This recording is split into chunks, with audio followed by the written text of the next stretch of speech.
नमस्कार दोस्तों, स्वागत है आपका स्कंद पुराण के माहेश्वर खंड की कुमारिका खंड के एक नए अध्याय में। आज हम जानेंगे कुमार का विजय स्तंभ, प्रलंब दानव का वध तथा भूगोल का वर्णन। तो चलिए वीडियो को शुरू करते हैं। नारद जी कहते हैं, कुमार के द्वारा कुमारेश्वर की स्थापना हो जाने पर देवताओं ने दोनों हाथ जोड़कर उन्हें प्रणाम किया और इस प्रकार कहा, प्रभु, हम आपकी विजय कीर्ति प्रकाशित करने के लिए जल में एक उत्तम स्तंभ डालेंगे और उसके आगे आप विश्वकर्मा के द्वारा बनाए हुए तीसरे शिवलिंग की स्थापना करें। देवताओं के ऐसा कहने पर महामना स्कंद ने तथास्तु कहकर अनुमति दे दी। तब इंद्र आदि देवताओं ने प्रसन्न होकर सुवर्ण एवं उत्तम रत्नों के बने हुए एक उत्तम स्तंभ को जल में डालकर खड़ा किया। उस खंबे के चारों ओर रत्नों का चबूतरा बनवाया। उस समय आकाश से फूलों की वर्षा हुई और देवताओं के बाजे बज उठे। उस स्तंभ का नाम रखा गया विश्वनंदक। उसका आरोपण हो जाने के पश्चात उसी के पश्चिम भाग में भगवान स्तंभेश्वरी की स्थापना की गई। स्तंभेश्वर से पश्चिम की ओर महात्मा स्कंद ने अपनी शक्ति के अग्रभाग से एक कूप का निर्माण किया जिसमें पाताल गंगा प्रकट हुई है। अर्जुन माह के कृष्ण पक्षी की चतुर्दशी तिथि को जो मनुष्य उस कूप में स्नान करके पितरों का तर्पण करेगा, उसे निश्चय ही गया श्राद्ध से होने वाले पुण्य फल की प्राप्ति होगी। तर्पण के पश्चात गंध और पुष्प से भगवान स्तंभेश्वर की पूजा करनी चाहिए। ऐसा करने वाला पुरुष वाजपेय यज्ञ का फल प्राप्त करके भगवान शिव के परम धाम में आनंद का भागी होता है। जो पूर्णिमा और अमावस्या को महिसागर संगम में श्राद्ध करके स्तंभेश्वर का पूजन करता है, उसके पितर तृप्त होते हैं। तृप्त होकर उत्तम आशीर्वाद देते हैं तथा वह पुरुष सब पापों का नाश करके भगवान रुद्र के लोक में प्रतिष्ठित होता है। यह बात स्वयं भगवान शंकर ने कार्तिकेय की प्रशंसा के लिए पहले कही थी। इस प्रकार स्कंद द्वारा स्थापित किए हुए चौथे उत्तम लिंग को सब देवताओं ने प्रणाम किया और साधु साधु कहकर उनके इस कार्य की प्रशंसा की। इस प्रकार भगवान शंकर के पुत्र स्कंद द्वारा पृथ्वी पर स्थापित किए हुए उन शिवलिंगों का दर्शन करके विष्णु, ब्रह्मा और इंद्र आदि देवता आपस में इस प्रकार कहने लगे, अहो, ये कुमार धन्य है जिन्होंने परम दुर्लभ महिसागर संगम में 4 शिवलिंग स्थापित किए। हम लोग भी यहाँ आत्मशुद्धि के लिए भगवान शंकर और कुमार कार्तिकेय की प्रसन्नता के लिए, सत्कर्म का अनुष्ठान करने के लिए तथा अपने परम लाभ के लिए शिवलिंगों की परंपरा स्थापित करें। ऐसी सलाह करके सबने भगवान महेश्वर से आज्ञा प्राप्त की। आज्ञा मिल जाने पर उन्हें बड़ी प्रसन्नता हुई और उन्होंने साक्षात ब्रह्मा जी द्वारा बनाए हुए एक उत्तम शिवलिंग को एकांत स्थान में स्थापित किया जिनका प्रयोजन सिद्ध हो चुका था। ऐसे ब्रह्मा आदि देवताओं ने उस शिवलिंग की स्थापना की थी, इसलिए उसका नाम सिद्धेश्वर रखा गया।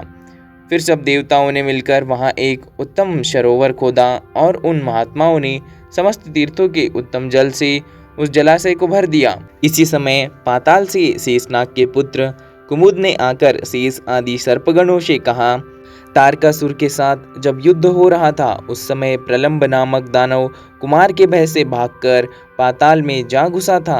वह इस समय आप लोगों के धन, पुत्र, पत्नी, कन्या और ग्रहों का विध्वंस कर रहा है। यह सुनकर कुमार कार्तिकेय ने शक्ति हाथ में ली और प्रलंब नामक दैत्य मारा जाए ऐसा संकल्प करके उसे पाताल की ओर छोड़ दिया। स्कंद के हाथ से छुटी हुई वह शक्ति पृथ्वी को चीरकर बड़े वेग से पाताल में जा पहुंची और 10 करोड़ दैत्यों से युक्त प्रलंब को भस्म करके जल की लहरों के साथ पुनः लौट आई। शक्ति ने पाताल को जाते समय जो बिल बना दिया, उस मार्ग से पाताल गंगा का पापहारी जल आकर वहां पूर्ण हो गया।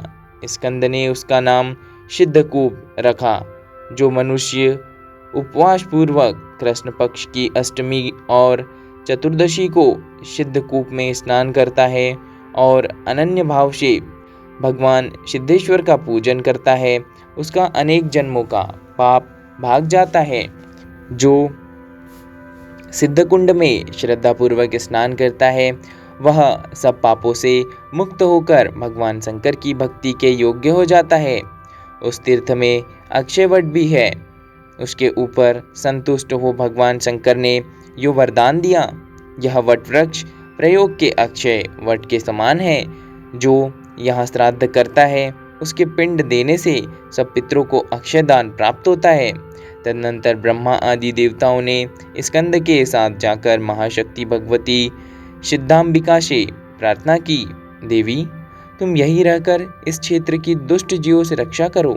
सुबह अष्टमी और चतुर्दशी को जो लोग तुम्हारी पूजा करते हैं उनकी सब प्रकार की आपत्तियों से तुम्हें रक्षा करनी चाहिए।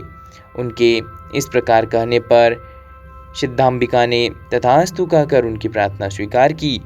तत्पश्चात सिद्धेश्वर लिंग से उत्तर भाग में देवताओं ने भगवती सिद्धांबा को स्थापित किया। उस तीर्थ में भी देव समूह ने सिद्धेश्वर क्षेत्र की रक्षा के लिए क्षेत्रपति के रूप में चतुष्षष्ठी महेश्वर की स्थापना की।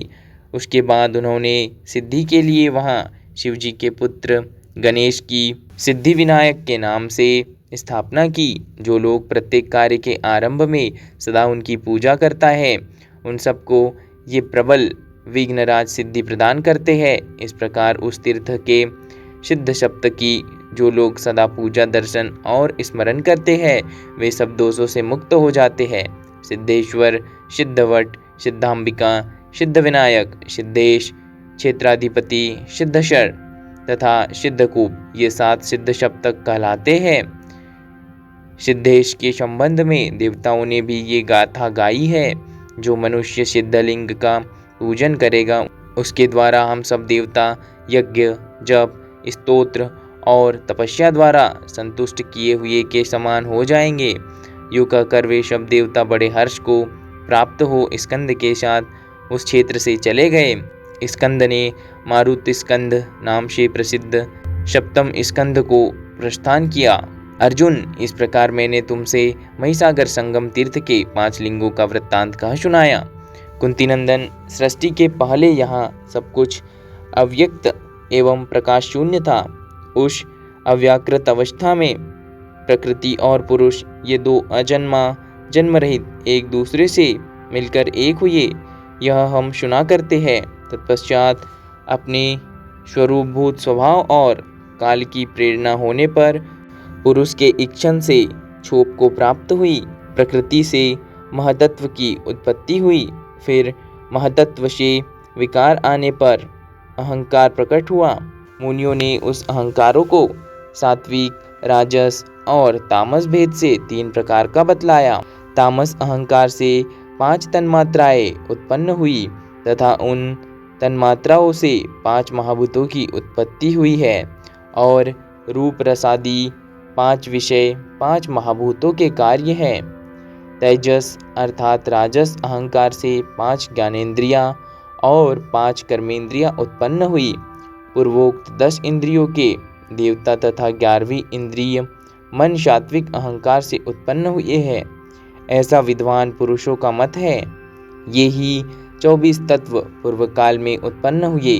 फिर परम पुरुष भगवान सदाशिव की दृष्टि पड़ने पर ये सभी तत्व बुलबुले के आकार में परिणित हो गए। उस बुलबुले से सुंदर अंड उत्पन्न हुआ जिसका परिणाम 100 कोटि योजन है। इसको ब्रह्मांड कहते हैं। ब्रह्मांड के आत्मा ब्रह्मा जी बताए गए हैं। उन्होंने इसके 3 विभाग किए, ऊर्ध्व भाग, मध्य भाग और अधोभाग। ऊर्ध्व भाग स्वर्ग है, उसमें देवता निवास करते हैं। मध्य भाग भूलोक है, इसमें मनुष्य रहते हैं। अधोभाग पाताल कहते हैं, उसमें नाग और दैत्य निवास करते हैं। ये ही ब्रह्मांड के 3 विभाग किए गए हैं। इनमें से एक एक विभाग के पुनः 7-7 भाग ब्रह्मा जी ने किए हैं। जो 7 पाताल 7 द्वीप और 7 स्वर्गलोक के रूप में प्रसिद्ध है। पहले मैं 7 द्वीपों का वर्णन करूंगा, उनकी कल्पना सुनो। पृथ्वी के मध्य भाग में जम्बूद्वीप है। इसका विस्तार 1 लाख योजन का बतलाया जाता है। जम्बूद्वीप की आकृति सूर्यमंडल के समान है। वह उतने ही बड़े खारे पानी के समुद्र से घिरा हुआ है। जम्बूद्वीप और चार समुद्र के बाद सागद्वीप है, जिसका विस्तार जम्बूद्वीप से दुगुना है। वह अपने ही बराबर प्रमाण वाले चिर समुद्र से उसके बाद उससे दुगुना बड़ा पुष्कर द्वीप है, जो दैत्यों को मदोन्मत्त कर देने वाले उतने ही बड़े शुरा समुद्र से घिरा हुआ है। उससे परे कुश द्वीप की स्थिति मानी गई है, जो अपने से पहले द्वीप की अपेक्षा दुगुने विस्तार वाला है। कुश द्वीप को उतने ही बड़े विस्तार वाले दही के समुद्र ने घेर रखा है। उसके बाद क्रौंच नामक द्वीप है, जिसका विस्तार कुश द्वीप से दुना है। वह अपने ही समान विस्तार वाले घी के समुद्र से घिरा है। इसके बाद इसके दुने विस्तार वाला शाल्मिक द्वीप है, जो उतने ही बड़े इख के रस के समुद्र से घिरा है। उसके बाद उससे भी दुगुना विस्तार वाला गोमेद प्लक्ष नामक द्वीप है, जिसे उतने ही बड़े अत्यंत रमणीय स्वादिष्ट जल के समुद्र ने घेर रखा है। अर्जुन, इस प्रकार 7 द्वीप और समुद्रों सहित पृथ्वी का विस्तार 2,05,53,000 योजन है। शुक्ल और कृष्ण पक्ष में समुद्र के जल की 510 अंगुल की वृद्धि और क्षय देखे गए हैं। उसके बाद 10 करोड़ योजन तक सुवर्णमयी भूमि है। वह देवताओं की क्रीड़ा स्थली है। उसके बाद कण-कण के समान गोल आकार वाला लोकालोक पर्वत है, जिसका विस्तार 10,000 योजन है। उस पर्वत के बाह्य भाग में भयंकर अंधकार है, जिसकी ओर देखना भी कठिन है। वहाँ कोई जीव जंतु नहीं रहते। वह अंधकारपूर्ण प्रदेश 35,19,40,000 योजन तक फैला हुआ है। उसके बाद गर्भों तक सागर है, जिसका विस्तार 7 समुद्रों के बराबर है। उसके बाद 1 करोड़ योजन विस्तृत कड़ाह है, जो ब्रह्मा जी के अंडकटाह से ढका हुआ है। ब्रह्मांड के मध्य में मेरू पर्वत है। उसकी 10 दिशाओं में 50-50 करोड़ योजन तक ब्रह्मांड का विस्तार जानना चाहिए। जम्बूद्वीप के मध्य में मेरू पर्वत है। वह नीचे से ऊपर तक 1 लाख योजन ऊंचा है। 16,000 योजन तो वह पृथ्वी के नीचे तक गया हुआ है और 84,000 योजन पृथ्वी से ऊपर उसकी ऊंचाई है। मेरू के शिखर का विस्तार 32,000 योजन है। उसकी आकृति प्याले के समान है। वह पर्वत 3 शिखरों से युक्त है। उसके मध्यम शिखर पर ब्रह्मा जी का निवास है। ईशान कोण में जो शिखर है, उस पर शंकर जी का स्थान है तथा नैऋत्य कोण वाले शिखर पर भगवान विष्णु की स्थिति है। मेरू के सुवर्णमय शिखर पर ब्रह्मा जी का, रत्नमय शिखर पर शंकर जी का तथा रजतमय शिखर पर भगवान विष्णु का अधिकार है। मेरू पर्वत के चारों ओर 4 विष्कंभ है। मेरू पर्वत के चारों ओर 4 विष्कंभ पर्वत माने गए हैं। पूर्व में मंदराचल, दक्षिण में गंधमादन, पश्चिम में सुपार्श्व तथा उत्तर में कुमुद नामक पर्वत है। मंदराचल पर्वत पर कदम्ब का विशाल वृक्ष है, जो विशेष रूप से जानने योग्य है। इस प्रकार गंधमादन पर्वत पर जम्बू वृक्ष, सुपार्श्व पर्वत पर अश्वत्थ वृक्ष तथा कुमुद पर्वत पर वट वृक्ष की स्थिति मानी गई है। ये चारों वृक्ष उन पर्वतों की ध्वजा के समान है। इनका दीर्घ विस्तार 11,100 योजन है।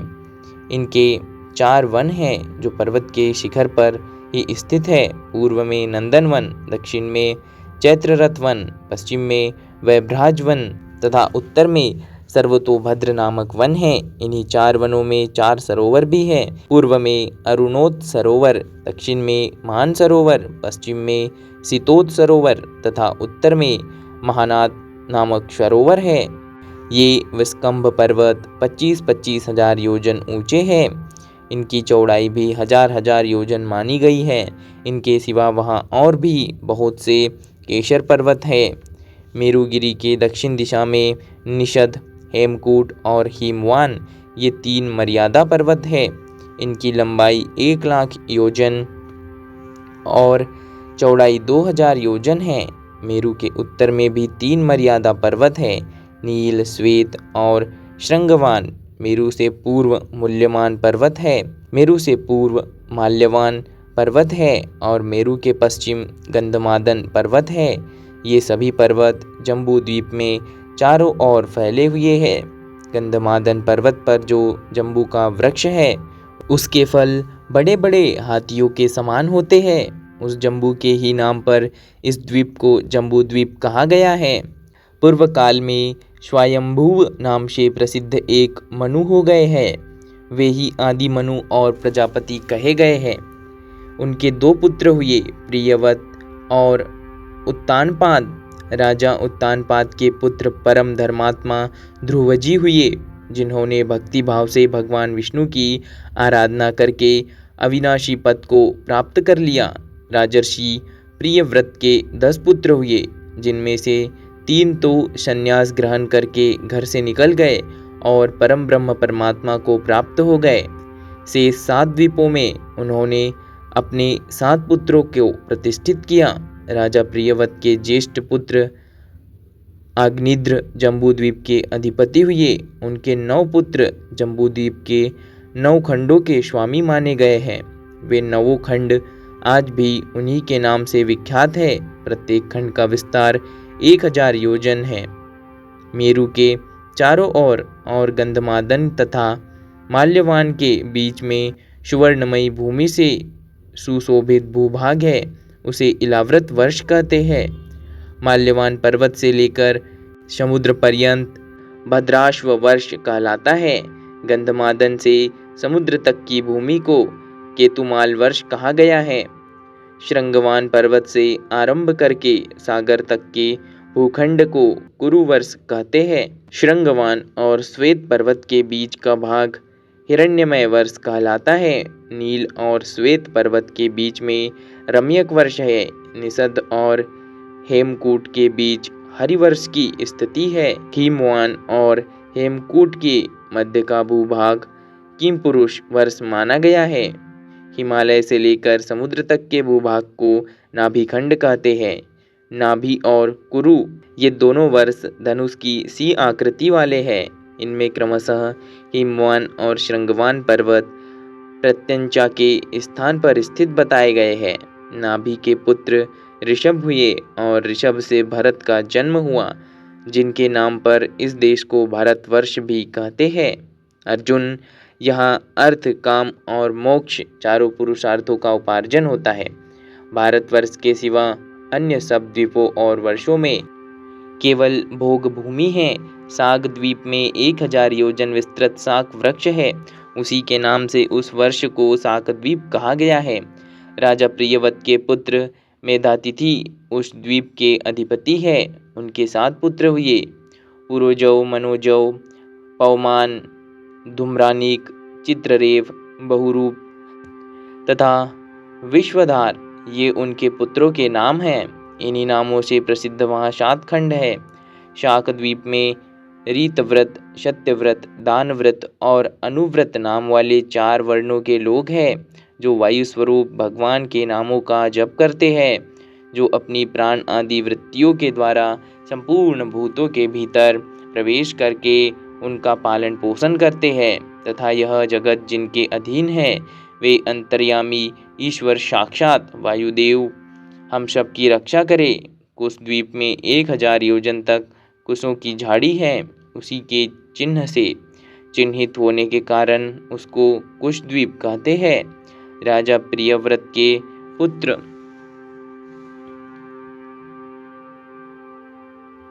हिरण्यरोमा उस द्वीप के स्वामी हैं। उनके वस्तु वसुदान, दृढ़रुचि, नाभिगुप्त, स्तुत्यव्रत, विविक्ता और वामदेव इन 7 पुत्रों के नाम से प्रसिद्ध 7 वर्ष कुश द्वीप में हैं। वहाँ के 4 वर्णों का नाम कुशल, कोविद, अभ्युक्त और कुलक है। वे भगवान अग्निदेव की इस प्रकार स्तुति करते हैं। हे अग्निदेव, आप जन्म ग्रहण करने वाले संपूर्ण भूतों को जानते हैं, इसलिए जात वेदा है। साक्षात परम ब्रह्मा परमात्मा के लिए आप हविष्य पहुँचाया करते हैं। सब देवता परम पुरुष भगवान के ही अंग है, अतः उनके यजन द्वारा आप उन परम पुरुष का ही यजन करें। क्रांच द्वीप में क्रौंच नामक पर्वत है, जिसका विस्तार 10,000 योजन है। उसी पर्वत को स्वामी कार्तिकेय ने विदीर्ण कर डाला था। उसके चिन्ह से चिन्हित होने के कारण उस द्वीप का नाम क्रौंच द्वीप है। वहाँ प्रियव्रत के पुत्र महाराज धृतराष्ट्र का अधिकार है। उनके 7 पुत्र हुए, आम, मधुरूह, मेघप्रस्थ, सुदामा, भ्राजृष्ट, लोहितार्णव तथा वनस्पति। इन्हीं के नाम पर उस द्वीप के 7 वर्ष है। वहाँ पुरुष, ऋषभ, द्रविण और देवक नाम वाले 4 वर्णों के लोग रहते हैं और जल स्वरूप भगवान की स्तुति करते हैं। हे जल, तुम परम पुरुष परमात्मा के रेतश हो, अथवा परमेश्वर ही तुम्हारी शक्ति है। तुम भूः, भुवः, स्वः तीनों लोकों को पवित्र करते हो, अतः स्वभाव से ही पापनाशक हो। हम अपने शरीर से तुम्हारा स्पर्श करते हैं, तुम हमें पवित्र कर दो।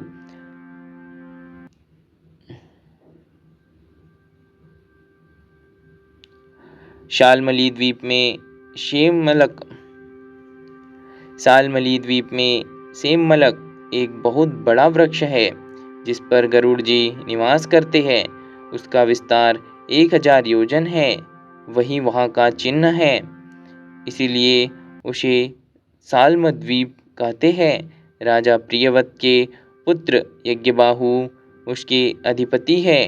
उनके सुरोचन, सौमनस्य, रमणक, देवबर्ही, परिभ्रद, आप्यायन और अविज्ञात नाम वाले 7 पुत्र हैं, जिनके नाम पर वहाँ के 7 वर्ष प्रसिद्ध है।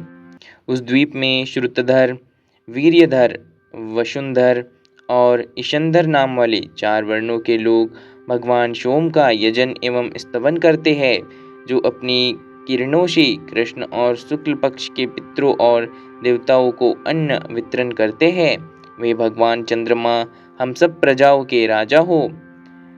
गोमेदिया प्लक्ष द्वीप में गोमेद नाम से प्रसिद्ध एक पाकरिका वृक्ष है, जिसकी सुगंधित छाया से विशेष सुख मिलने के कारण लोगों का मेदा बढ़ जाता है, अतः उससे उपलक्षित द्वीप को गोमेद द्वीप कहते हैं।